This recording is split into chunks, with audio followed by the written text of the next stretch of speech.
আসসালামু আলাইকুম এভরিওয়ান। আজ আপনাদেরকে দেখাবো অনেক ধরনের সবজি দিয়ে ভাজি রেসিপি। শীতের দিন অনেক ধরনের সবজি দিয়ে ভাজি রেসিপি করলে খেতে কিন্তু অনেক ভালো লাগে। শীতের দিন কিন্তু সব ধরনের সবজি সবার বাসাতেই থাকে, তাই সব ধরনের সবজি মিক্স করে ভাজি করলে সবাই পছন্দ করে খেতে।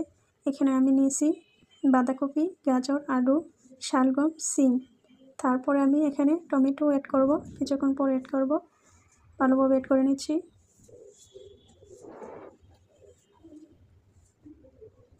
তারপর দিয়ে দিয়েছি হলুদের গুঁড়া, স্বাদ মতো লবণ।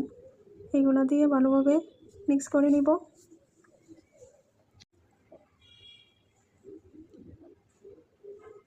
মিক্স করা হয়ে গেলে কিছুক্ষণ রেখে দিব মজে আসার জন্য।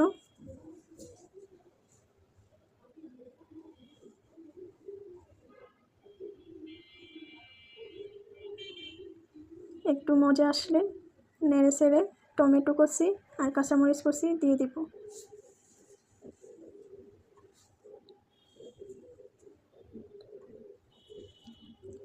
এই ভাজিটা দেখতে যেরকম সুন্দর, খেতে কিন্তু অনেক ভালো লাগে।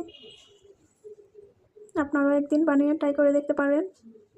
আমি এখানে সবজি রান্না করিনি, কিন্তু একটা ভাজি শুধু এখানে আমি পেঁয়াজ কুচি দিয়েছি আর কাঁচামরিচ আর ধনিয়া পাতা দিব, জাস্ট এতটুকুই, আর কিছুই দিব না।